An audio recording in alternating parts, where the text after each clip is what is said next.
आज का जो पैगाम है वो है क्रिसमस सीजन की अजमत। इसकी जो अजमत है उस पर मैं बात करना चाहता हूँ। क्रिसमस का ऐलान हुआ, अनाउंसमेंट की गई। कलाम खुदा में से लूका तबीब की मार्फत लिखा गया इंजीली बयान है, दूसरे बाब की 8वीं आयत से लेकर 12वीं आयत मुकद्दसा तक हम पढ़ेंगे। लूका दूसरा बाब 8वीं आयत से 12वीं आयत मुकद्दसा तक। The gospel of Luke chapter 2 verse 8 to 12। 8वीं आयत से लेकर 12वीं आयत मुकद्दसा तक हम तिलावत करेंगे। जी, कलाम खुदा में यूँ लिखा है, उसी इलाका में चरवाहे थे जी, जो रात को मैदान में रहकर अपने गल्ला की निगहबानी कर रहे थे और खुदावंद का फरिश्ता उनके पास आ खड़ा हुआ और खुदावंद का जलाल उनके चौगिर्द चमका और वो नहायत डर गए। मगर फरिश्ते ने उनसे कहा डरो मत, क्योंकि देखो मैं तुम्हें बड़ी खुशी की बशारत देता हूँ जो सारी उम्मत के वास्ते होगी कि आज दाऊद के शहर में तुम्हारे लिए एक मुनज्जी पैदा हुआ है, यानी मसीह खुदावंद। और इसका तुम्हारे लिए ये निशान है कि तुम एक बच्चे को कपड़े में लिपटा और चरनी में पड़ा हुआ पाओगे। मुकद्दस कलाम के पढ़े, सुने, समझे और कबूल के जाने पर खुदावंद की बरकत सबके आमीन। ऐलान क्रिसमस सीजन की अज़मत पर हम गौर करेंगे। खुदा अज़ली व अब्दी है, खुदा अज़ली व अब्दी है। और ये कलाम का हिस्सा बड़ा हैरान कुन है कि खुदा जो अज़ली व अब्दी है, आसमान पर, आपको पता है कि खुदा के हुजूर टाइम की पाबंदी का कोई इशू नहीं है। वहाँ पर जो क्लॉक का सिस्टम है ना, वो हमारी दुनिया के लिए है, क्योंकि वो खुदा जो अज़ली अब्दी है, वो वक्त की कैद या जो पैमाना होता है या जो लिमिट होती है, वो उसका पाबंद नहीं है, क्योंकि वो अज़ली अब्दी है। लेकिन कलाम का ये हिस्सा में बताता है कि वो खुदा जो अज़ली और अब्दी है, वो हमारी दुनिया में एंटर हुआ है। वो खुदा जो अज़ली अब्दी है, जो ज़मानों का, वक्त का, चीज़ों का, माजी का, हाल का, मुस्तकबिल का खुदा है। वो हमारी दुनिया, जो महदूद दुनिया, जो लिमिट में चलती है, जो रात हो जाती है, दिन हो जाता है, हम कहते हैं कि सुबह देखेंगे, कल काम करेंगे, क्योंकि हम इस सिस्टम के ताबे हैं, हम लिमिट में हैं। और फरिश्ते भी हैरान हुए होंगे इस बात से, जो सदियों से, हजारों सालों से खुदा के साथ थे। वो हैरान हुए होंगे इस पैसेज में जब हम देखते हैं कि फरिश्ते आए हैं पैगाम लेकर, कि वो खुदा जो अज़ली अब्दी है, जो वक्त, पैमाना और जो लिमिट उसकी निगाह में, उसके करीब कुछ भी नहीं है, वो खुदा इस दुनिया में एंटर हो रहा है। मसलन लिखा है, जब वो बच्चा 8 दिन का हुआ तो मरियम उसे हैकल में लेकर गई। ये हैरानी की बात है कि वो खुदा जो लामहदूद था, वो अब बच्चे की सूरत में ज़ाहिर हुआ और हमारी दुनिया में आ गया। मिशन बहुत बड़ा था ना, इसलिए आया है। हालांकि शरीयत भी दी गई, कुर्बानियां भी दी गई इंसान को बचाने के लिए, लेकिन वो आर्जी थी, वक्ती थी। मुआफ़ी मिलती थी, गुनाहों की माफ़ी मिलती थी, खलासी मिलती थी, निजात मिलती थी, लेकिन थोड़े वक्त के लिए, आर्जी। और फिर जब 12 साल की उम्र में वो हैकल में था, तो वो वहाँ पर गुफ्तगू कर रहा था, कलाम सुना रहा था, बड़े बड़े आलमों के साथ उसकी गुफ्तगू हो रही थी, बुज़ुर्गों के साथ, लीडरशिप के साथ, मजहबी क़यादत के साथ। और फिर कलाम फरमाता है कि 30 साल की उम्र में उसने जब अपनी खिदमत का ऐलान किया और ख़िदमत का आगाज़ किया, और फिर उसके बाद आप जानते हैं कि वो मसलूब हुआ, और फिर मुर्दों में से जी उठा और आसमान पर फिर वापस अब्दियत में चला गया। हालेलुया। इस पर ज़रा गौर करें, वो कहाँ से आया था? आसमान से।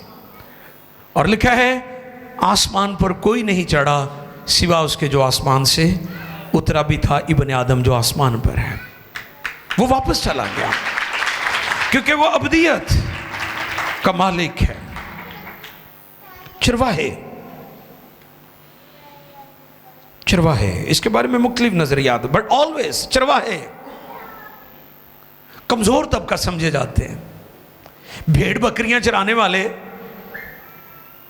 लोग उनके करीब नहीं जाते क्योंकि उनके कपड़ों से बदबू आती है। वो बहुत अलग थलग रहने वाले लोग होते हैं।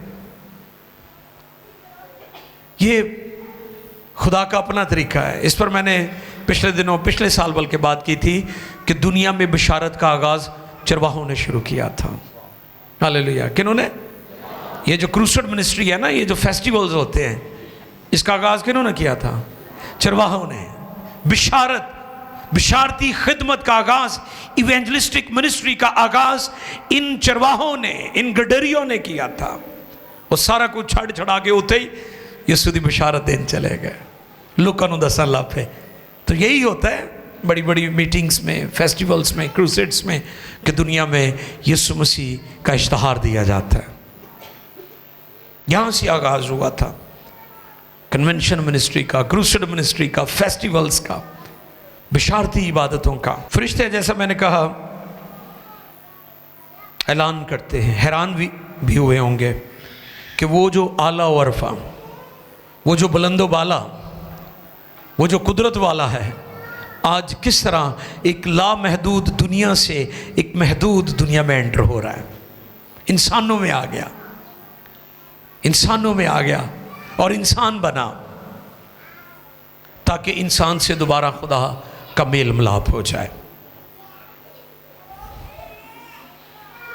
लेकिन मेरे सामने जो आयत है वो 11वीं आयत है, लेकिन मैं चाहूँगा 10वीं और 11वीं दोनों आयत को पसरात से पढ़ दें तो मेहरबानी ज़रा दोबारा रिपीट कर दीजिएगा इसको। मगर फरिश्ते ने उनसे कहा, डरो मत, क्योंकि देखो मैं तुम्हें बड़ी खुशी की बशारत देता हूँ जो सारी उम्मत के वास्ते होगी। 11वीं आयत कि आज दाऊद के शहर में तुम्हारे लिए एक मुनज्जी पैदा हुआ है, यानी मसीह खुदावन। Wow, 3-fold identity. इस 11वीं आयत में तेहरी शनाख्त का जिक्र हमें मिलता है। नोट कर लें। नंबर 1, मुनज्जी। नंबर 1, मुनज्जी। मुनज्जी का मतलब क्या है? निजात देने वाला, सेवियर।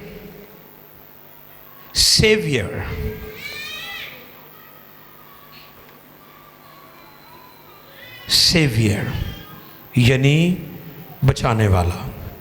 हालेलुया। यानी बचाने वाला। हज़ारों सालों बाद खुदा की तरफ से ये ऐलान हुआ कि वो बचाने वाला है, मुनज्जी है। ये पहली शनाख्त यहां पर हमें मिलती है। पहला लक़ब क्या है? मुनज्जी। बोले मुनज्जी। मुनज्जी का मतलब क्या है? बचाने वाला। यानी वो दुनिया को बचाने के लिए आया। कई कहते निजात लैके आया, वो खुद निजात था। हालेलुया। वो खुद निजात था, वो निजात बनकर आपकी आया है। वो खुद निजात था, उसने निजात दी है, उसने गुनाहों को धोया है। इब्रानियों के खत का मुसन्निफ ये हमें बताता है वो गुनाहों को धोकर किब्रिया की दाहिनी तरफ जा बैठा। ये काम उसने किया है, इसलिए वो मुनज्जी है, निजात देने वाला। पहला पैगाम जो खुदा के फरिश्ते ने दिया है वो क्या दिया है? वो बचाने वाला है। इसलिए तो जब उसका यरूशलेम में शाहाना इस्तकबाल हुआ तो नारे क्या लगा रहे थे वो? होशाना। इसका क्या मतलब है? हमें बचा, ऐ खुदा हमें बचा, हमें निजात दे, हमें छुटकारा दे। वो ये समझ रहे थे कि यीशु मसीह जो रोमन्स हैं, जो लोगों पर जुल्म और ज्यादती करते थे, जो जुआ था, जो लोगों के साथ गुलामों जैसा सलूक होता था, यीशु मसीह वो सेवियर है, उससे हमें बचाएगा। वो ये समझ रहे थे। लेकिन यीशु मसीह जिस मकसद और मिशन के लिए आया था वो उसे कहीं बढ़कर था, और वो ये था कि वो इंसान जो गुनाह का, इब्लीस का, बदरूहों का गुलाम है, उसे यीशु निजात दे, उसे छुड़ाए और रिहाई दे और मखलसी दे। मुनज्जी यानी निजात देने वाला। पहला पैगाम, पहली शनाख्त, सेवियर इज बोर्न, बचाने वाला पैदा हुआ है। लूका 19वें बाब की 10वीं आयत को अगर आप देखें तो वहां पर खुदा का कलाम हमें क्या बताता है। आइए देखें लूका 19:10। जी पास्टर आसिफ पढ़ने में रानमाई फरमाएंगे। क्योंकि इब्ने आदम खोए हुओं को ढूंढने और नजात देने आया। क्योंकि इब्ने आदम खोए हुओं को ढूंढने और नजात देने आया है। मैंने दुआ में ये बात आपके सामने रखी थी, इब्ने खुदा इब्ने आदम बन गया ताकि इब्ने आदम को इब्ने खुदा बना सके। जितनों ने उसे कबूल किया उन्हें खुदा के फर्जंद बनने का हक बख्शा। हालेलुया। यस। अगर मेरी गल दी तुहानू समझ आवे तो फिर ताली ज़रूर बजाया करो, जे ना हो फिर चुप ही रहा करो, फिर खुदा को तौफीक मंगया करो कि खुदावंद समझ दे। जो अलकबात इस आयत में हमें मिलते हैं उसमें पहला लक़ब क्या था? मुनज्जी, सेवियर, बचाने वाला। और फिर हम उसमें बचाए गए,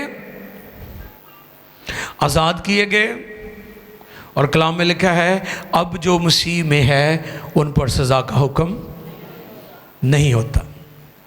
वाह। यानी आप पर सज़ा का हुक्म नहीं हो सकता क्योंकि उसने आपकी सज़ा को सलीब पर अपने ऊपर ले लिया था। एक होते हैं गुनाह और एक होती गुनाहों की सज़ा। उसने गुनाह भी उठा लिए थे आपके और सज़ा भी अपने ऊपर उठा ली थी। आपको पता है कि आपकी अदालत यीशु पर हुई है, आपकी अदालत यीशु पर हुई है। आपके गुनाहों की सजा की अदालत खुदा ने अपने बेटे यीशु पर की है, इसलिए आप बरी हो चुके हैं, बरी हो गए हैं। आप बरी हो चुके हैं। जैसे अदालत किसी भी मुकदमे में छानबीन के बाद इस नतीजे पर पहुंचती है कि ये शख्स अब इनोसेंट है, इनोसेंट है, ये गिल्टी नहीं है, ये कसूरवार नहीं है। हम क्यों अदालत से बच गए हैं? क्योंकि हमारी अदालत खुदा ने अपने बेटे यीशु पर की है, इसलिए हम पर सजा नहीं है।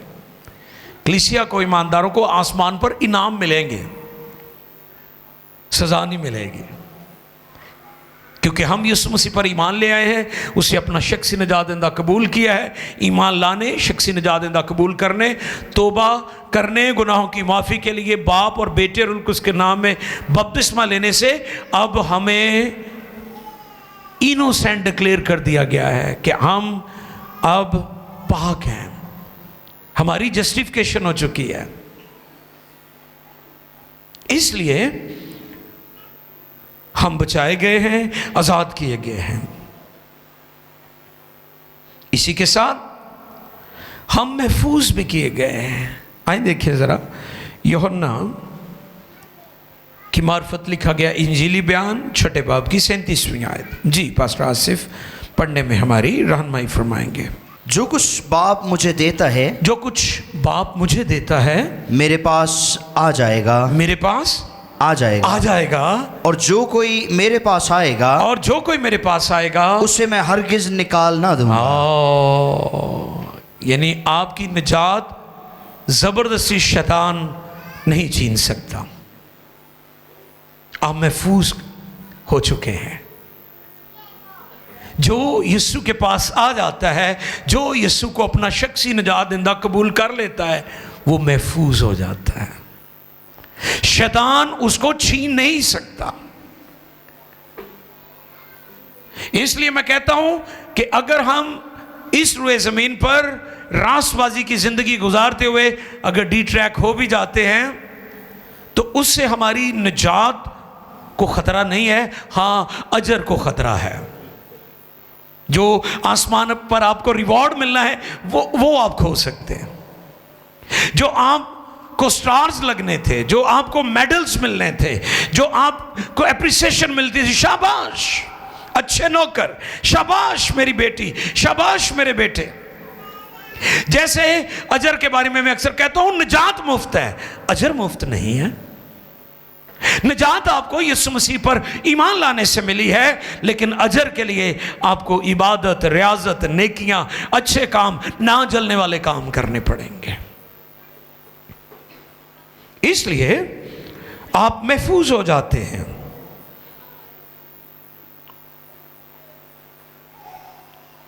और फिर अगली बात, दूसरा टाइटल, दूसरा लक़ब मसीह है, इनॉइंटेड वन, ममसू, जैसे मसा किया गया है, मसीह। और मैं अक्सर कहता हूं दुनिया में मसीहा बहुत हैं, यीशु मसीह एक ही था। हालेलुया, यीशु मसीह एक ही है। आपने देखा है बहुत सारे लोग, डॉक्टर को भी लोग मसीहा कहते हैं कि नहीं? ताड़ी को मदद कर दे, कोई आपको मुश्किल में से निकाल दे, कर्ज में से निकाल दे, आपकी जगह आपका कर्ज अदा कर दे, कहते जी ये मेरा मसीहा है भाई। वो मसीहा ताड़ा कर्ज ला सकता है, ताड़े गुनाह नहीं माफ़ कर सकता, लेकिन यीशु मसीह आपके गुनाह माफ़ करता है। इसलिए मैं कह रहा हूँ कि दुनिया में मसीहा तो बहुत हो सकते हैं, लेकिन यीशु मसीह एक ही है, यीशु मसीह एक ही है। दूसरा टाइटल, जैसे मैंने बताया था, थ्री फोल्ड आइडेंटिटी। दूसरा लक़ब क्या है? मसीह। मसीह खुदावन जो बच्चे की सूरत में पैदा हुए, मसाशुदा, ये उसका इल्हामी लक़ब है। ये क्या है? ये उसका इल्हामी लक़ब है, ऊपर से मिला है उसे, इल्हामी लक़ब है। और सरदार काहिन है वो हमारा, सरदार काहिन, वो आसमानी सरदार काहिन है जो इंसान और खुदा बाप के दरमियान में है। सरदार काहिन का काम क्या होता था? लोगों का मामला खुदा के हुजूर पेश करना, खुदा और इंसान के दरमियान खड़े हो जाना। और जो ज़मीनी सरदार कायन होते थे, जो सुलेमानी हैकल में खिदमत करते थे, वो क्या करते थे कि वो जानवर जो ज़िबह किया जाता उसके खून से पहले अपने आप को पाक करता था, पहले अपनी कमज़ोरियों का इकरार करता था, फिर लोगों के लिए वो खून लेकर पाक तरीन मुकाम में जाता और वहाँ जाकर वो लोगों के लिए माफ़ी की दरख्वास्त करता। लेकिन यीशु मसीह किसी और का खून लेकर नहीं, बल्कि अपना ही खून लेकर गया और अब्दी खलासी कराई। वो सरदार काहिन जो सुलेमानी हैकल में खिदमत करते थे, वो कमज़ोर होते थे, उनमें कोई ना कोई गलती होती थी। और आपको पता है कि उनके कमर के साथ रस्सा बांधा होता था और कमर बांध के साथ छोटी छोटी घंटियां भी लगी होती थी। जब तक वो वहां पर खून लगा रहा होता था, कहानत का काम कर रहा होता था, घंटियां बजती रहती थी। ते जे उस काहिन सरदार काहिन दे विच कोई खराबी होंदी सी, घंटियां बजनियां, ਇਹਦਾ मतलब भी ਉਹਦਾ ਸਾਹ भी बंद हो गया। इससे मुराद था कि बई ਇਹ 'ਚ खराबी सी ते ਇਹ गया। ते अजकल तो पता नहीं की होन दिया है, डरते ही नहीं गए, गया। और उस रस्से से जो बंदा होता था फिर उन्होंने ਉਹਦੇ ਨਾਲ ही खिंचते सन, क्योंकि अंदर तो कोई जा ही नहीं सकता। वो पाक तरीन मकाम होता था, वहाँ पर सरदार का इनके अलावा नहीं कोई जा सकता था। वो खुदा का कोर्ट रूम था। लेकिन इंसान को बचाने के लिए ज़मानों के आखिर में खुदा का बेटा सरदार काहिन मसीह आया और खुदा के कोर्ट रूम में गया। और अब हमें कुर्बानियाँ देने की ज़रूरत नहीं, क्योंकि उसने अपनी कुर्बानी देकर अब्दी खलासी करा दिया। खुदा का मसीह मसाशुदा, ये दूसरा टाइटल है उसका। और इसके लिए सरदार काहिन के लिए जो यूनानी लफ्ज़ है वो है पॉन्टिफेक्स, जिसका मतलब है ब्रिज। अब ब्रिज क्या करता है? नहरों के ऊपर, दरियाओं के ऊपर, रेलवे लाइंस के ऊपर ब्रिज बने होते हैं। एक कोने को, एक कॉर्नर को, एक हिस्से को दूसरे हिस्से से मिला देता है। अब यीशु ने भी यही किया है ना, कि उसने मीडिएटर का, दरमियानी का काम किया कि खुदा और इंसान के दरमियान जो जुदाई थी, जो दूरी थी, उसने अपने लहू से ब्रिज, पुल बनाकर उसे दूर कर दिया। अब खुदा से हमारी मुलाकात हो सकती है, अब खुदा तक हमारी रसाई है, अब खुदा से हम बात कर सकते हैं, हम खुदा से गुफ्तगू कर सकते हैं। यही काम खुदा के बेटे यीशु ने किया है। दूसरा टाइटल क्या है? मसीह। और ये उसका इल्हामी लक़ब है। इब्रानियों 7:25 पढ़ दीजिएगा आसिफ साहब। इब्रानियों के कलीसिया को लिखा गया ख़त 7वें बाब की 25वीं आयत मुक़द्दसा को हम पढ़ेंगे जी। इसीलिए जो उसके वसीला से, हाँ जी, किसके वसीला से? खुदा के पास आते हैं। हाँ, अब ये सुन लें, दुनिया वाले बड़े वसीले लोगों ने बनाए हुए ने, कर हीला ते आप ही वसीला, इस तरह दी कोई गल्लां कुछ लोगों ने बनाई हुई ने। हीला वसीला, हाँ हीला वसीला। सुनो, इको ही वसीला है और यीशु मसीह है। आमीन। खुदा तक पहुंचने लिए जड़ा रस्ता है, जड़ा पुल है, जड़ा राबता है, जड़ा कोड है। मैंने पिछले दिनों भी बताया था, शिफा का कोड कोई पास्टर नहीं है, कोई और मुकद्दस हस्ती नहीं है। शिफा, निजात का कोड यीशु मसीह है। कोड समझते हैं? कोड आप लगाते हैं लॉक करने के लिए, लॉक करने के लिए, तो लॉक उदों ही खोलता है जो कोड एंटर करोगे। अगर आप चाहते हैं कि आपकी रसाई ज़मीन से आसमान तक, खुदा तक हो जाए, तो कोड यीशु मसीह है, वसीला यीशु है। जी पढ़ें जी, खुदा के खादिम पढ़ेंगे हमारे लिए। इब्रानियों, इसीलिए जो उसके वसीला से, जी इब्रानियों 7:25 में लिखे, इसीलिए जो उसके वसीला से, जो उसके वसीला से खुदा के पास आते हैं, खुदा के पास आते हैं, वो उन्हें पूरी निजात दे सकता है, क्योंकि वो उनकी शिफात के लिए, हमेशा जिंदा है, हमेशा जिंदा है। पूरी निजात, अधूरी निजात नहीं, नामुकम्मल निजात नहीं। उसने कहा आओ पार चलें। जिसने कहा ना आओ पार चलें, तो वो आपको पार ले भी जाएगा। ये पार वो ही लैके जाएगा, दूजे किसी ने नहीं लैके जाना, क्योंकि वो पुल है, वो ब्रिज है, ये उसका इल्हामी लक़ब है मसीह। यूहन्ना का पहला खत 2 बाब की पहली आयत है। जी सुने गौर से, ये बात बड़ी ख़ास है जो आखिरी वाला हम इस दूसरे पॉइंट के ताल्लुक से पढ़ेंगे, उसके बाद हम तीसरे पॉइंट की तरफ चलेंगे। ऐ मेरे बच्चों, ये बातें मैं तुम्हें इसलिए लिखता हूँ कि तुम गुनाह ना करो। हाँ, कई कहते हैं जो ते लिखे कि जी चलो जो गलती हो जावे तो फिर तो खुदा मौजूद है, लेकिन वो कह रहे हैं कि मैं तुम्हें इसलिए लिखता हूँ कि करो ही ना, इस तरफ ना जाओ, खबरदार हो जो, मोहतात हो जो, परहेजगारी की जिंदगी बसर करो। जी दोबारा पढ़िए। ऐ मेरे बच्चों, ये बातें मैं तुम्हें इसलिए लिखता हूँ कि तुम गुनाह ना करो। और अगर कोई गुनाह करे तो बाप के पास हमारा एक मददगार मौजूद है, यानी यीशु मसीह रास्तबाज। तीसरा पॉइंट, तीसरा टाइटल, तीसरा लक़ब जो है वो है खुदावंद। Hallelujah, Lord. खुदावंद और खुदा में क्या फर्क है? इंग्लिश लव्स गॉड बड़ी जी के साथ, ये बड़ा जरूरी है। आजकल तुहानू पता फेसबुक ते भरमार है ना, आजकल लोगों की वो लिखी जाते जो मर्जी लिखी जान, इसलिए मैंने बोला है कि जी बड़ा लिखा करें। अगर छोटा लिखेंगे तो फिर क्या हो जाएगा? फिर मबूद यानी बुत, आइडल, बुत प्रसी की तरफ बात चली जाती है। तो इसलिए लिखते हुए आप बड़े मुतात रहा करें। GOD गॉड, यानी जी बड़ा होना चाहिए। इसका मतलब क्या है? खालिक, क्रिएटर, तख्लीककार, जिसने तख्लीक किया है, खलक किया है, खुदा, जिंदगी का मंबा। और लॉर्ड का मतलब क्या है? मालिक। खुदावंद का मतलब क्या है? मालिक। खुदावंद का मतलब क्या है? मालिक। खुदा का मतलब क्या है? खालिक, जिंदगी देने वाला, खलक करने वाला, क्रिएटर। खुदावंद का मतलब मालिक है, यानी उसने कायनात को बनाकर लावारस नहीं छोड़ा, उसने मालिक भी दुनिया को दिया है। हालेलुया।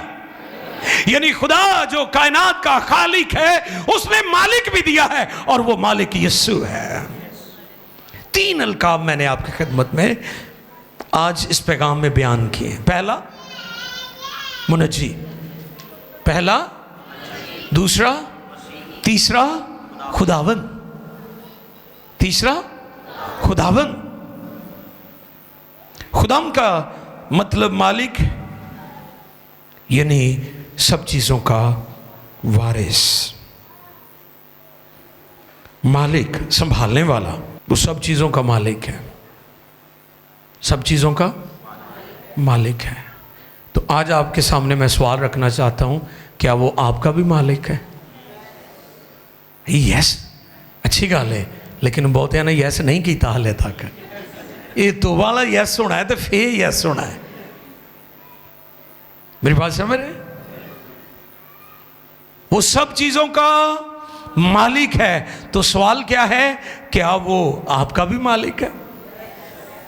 तो यस तो वो कहेंगे ना जिन्होंने जिंदगी उसे दी हुई है, जिन्होंने तौबा की हुई है, जिन्होंने निजात पाई है, जिन्होंने पानी का बपतिस्मा लिया है, जो नए सिरे से पैदा हो चुके हैं, वो यस कह सकते हैं। जिन्होंने अभी तक अपनी जिंदगी उसे नहीं दी, उसके कलाम के मुताबिक निजात का तजुर्बा नहीं है, वो कभी यस नहीं कह सकते, क्योंकि उन्होंने उसे अपना मालिक माना ही नहीं है। खुदा खालिक है और बेटा मालिक है, और उसी में हम भी हम मेरास हो गए। उसने हमें भी शामिल कर लिया। क्रिसमस का सीजन बड़ी अजमत वाला सीजन है, और इस पर पहले भी मैं बता चुका हूं कि क्रिसमस का सीजन हमें नए साल के लिए तैयार भी करता है। जिन्होंने इन्होंने दिनों च इबादत ना की थी, उन्होंने अगले पूरा साल इबादत कोई नहीं करनी। जेडे इन्होंने दिनों च ना चर्च आए तो कल्ले सिर्फ 25 दिसंबर वाले दिन आ गए, तो अगला साल भी इवें ही उन्होंने गैर हाजरियां रहनियां ने। तो इसलिए वो मालिक है, आओ उसे अपना खुदावंद और मालिक कबूल करें, उसे यस कहें। सब सर झुक जाए।